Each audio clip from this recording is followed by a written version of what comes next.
In the high-stakes world of military strategy, we often think of power in terms of steel and firepower.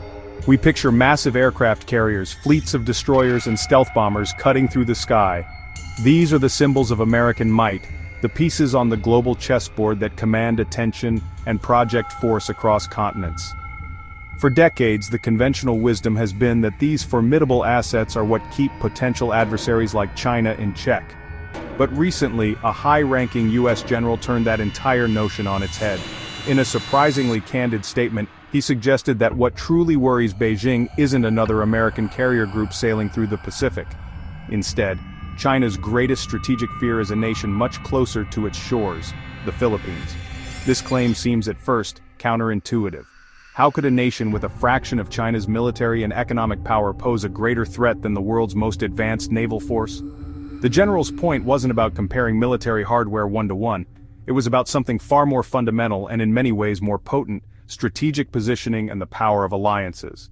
He argued that an American aircraft carrier is a temporary presence. It can project power for a time, but it eventually has to sail away. The Philippines, however, is a permanent fixture, an unsinkable aircraft carrier anchored right at the gateway to the South China Sea, a critical artery for global trade and a focal point of Beijing's expansionist ambitions. The general's assertion forces us to look beyond the headlines about new warships and defense budgets. The relationship between the United States and the Philippines has seen its share of ups and downs. Forged in war, tested by political shifts, now being revitalized to face a new and pressing challenge. Under President Ferdinand Marcos Jr., we have witnessed a dramatic pivot. Manila has moved decisively to strengthen ties with Washington, a stark reversal from the previous administration's overtures toward Beijing. This isn't just friendly diplomacy, it's tangible, on-the-ground reinforcement, a security partnership that's become critical in the Indo-Pacific, a direct response to China's increasingly aggressive actions in the South China Sea. This renewed cooperation is visible in a flurry of activity. Increased high-level meetings between defense officials, modernizing the Philippine military, enhancing interoperability with U.S. forces. The goal? Build a credible deterrent, ensuring the armed forces of the Philippines are equipped and trained to operate alongside American counterparts in any contingency. Focus: maritime security, coastal defense domain awareness, to monitor and respond within the Philippines' exclusive economic zone where Chinese vessels are an almost constant menacing presence. The most significant development: expansion of the Enhanced Defense Cooperation Agreement, EDCA. EDCA allows the U.S. to pre-position military assets and rotate troops through strategic Philippine bases. In military planning, geography is not just a backdrop, it is often the deciding factor. An army can be rebuilt, a navy can be expanded, but a nation's location is permanent. And for China, the geography of the Philippines is a strategic nightmare. The archipelago forms a natural barrier, a great wall of islands separating the Pacific from the South China Sea. This chain, the first island chain, effectively bottles up the Chinese Navy. To reach the deep Pacific, China's subs and warships must pass narrow choke points. The most critical is the Luzon Strait between the Philippines and Taiwan. Control of these choke points is everything. In peacetime, they're vital shipping lanes. In war, they become kill zones. An allied Philippines with the United States can monitor and control traffic through Luzon Strait.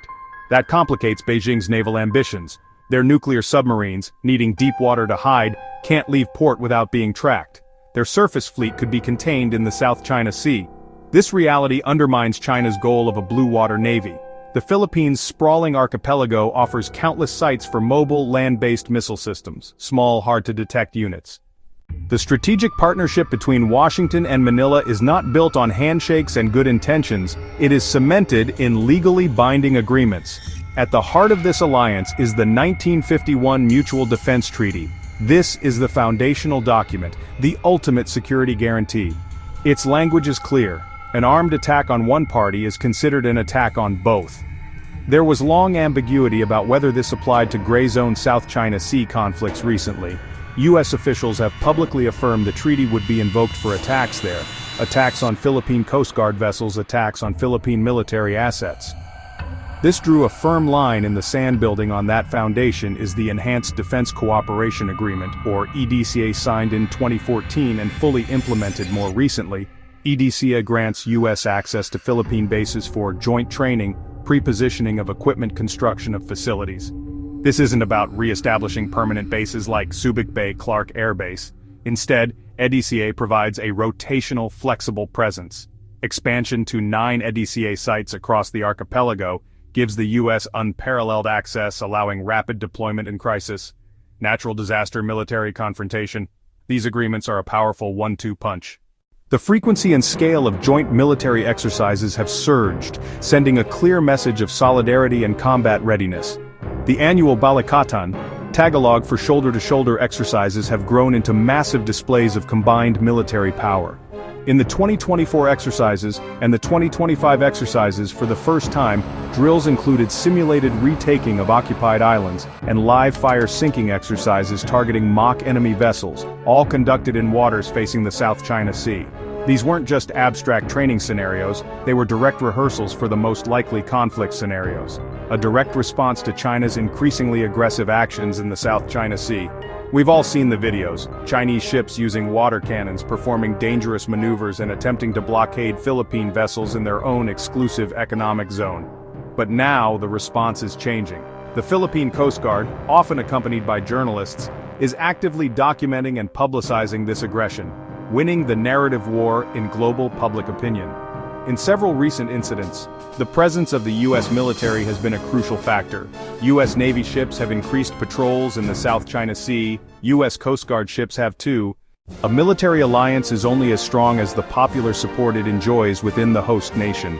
A government in Manila can sign treaties and welcome American troops, but if the Filipino people are not behind it, the partnership rests on a foundation of sand. What makes the current situation so potent and worrying for China is the significant shift in Filipino public opinion.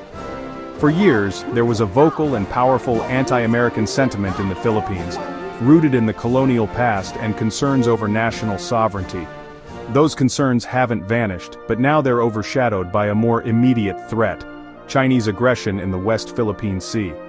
Recent surveys consistently show a large majority of Filipinos view China with deep distrust and see its actions as violations of their sovereignty.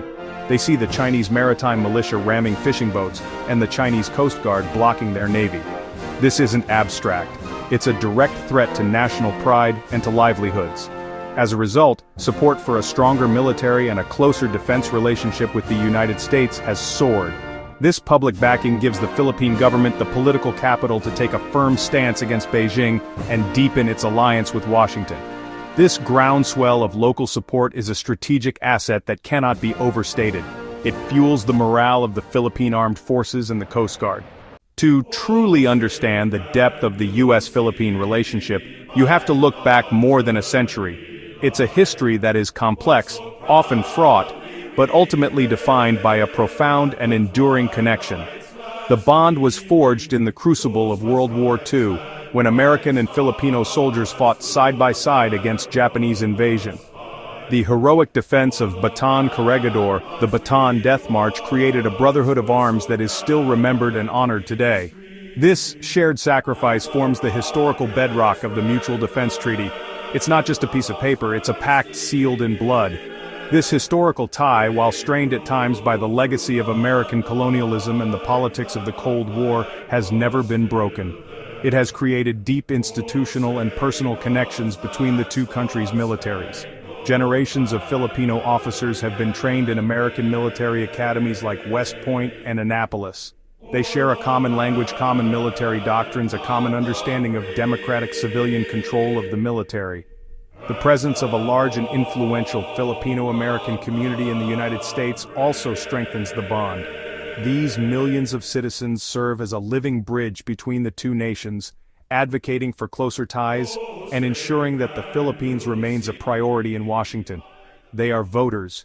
The true strength of the partnership is how it links to a broader network of like-minded nations, creating a formidable collective deterrent.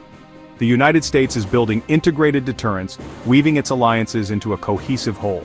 A threat to the Philippines is also a concern for Japan, Australia, South Korea, and other regional partners. That network effect multiplies the strategic dilemma for Beijing. An act of aggression against one could trigger a response from many. We're already seeing this network in action. Balikatan has included observers and participants from other countries: Australia, Japan, This alliance multiplier gives China a nightmare of strategic encirclement. From Japan, South Korea through the Philippines to Australia, a chain of US allies is solidifying. Each nation brings unique capabilities and geographic advantages. The deepening US-Philippine alliance, the strategic focus on the archipelago's unique geography, are fundamentally reshaping the balance of power in the Asia-Pacific. The era of ambiguity is over. The United States has made it clear through its words and its actions that it will stand with the Philippines in defending its sovereignty in the South China Sea. This has transformed the Philippines from a perceived weak link in the first island chain into its most critical and resilient bastion. The dynamic has shifted from a one-sided campaign of Chinese coercion to a tense but more stable standoff, where the risks of aggression have been significantly raised for Beijing. Looking forward, this new reality will define regional security for decades to come. We can expect to see continued investment in the modernization of the armed forces of the Philippines, with a focus on coastal defense surveillance, anti-access, or area denial capabilities. The EDCS sites will become more developed, serving as logistical hubs for a more persistent rotational US presence. The goal is not to provoke a conflict but to deter one by making it unwinnable for the aggressor. It's a testament to the idea that even a smaller nation, when allied with friends and firm in its resolve, can stand up to a giant.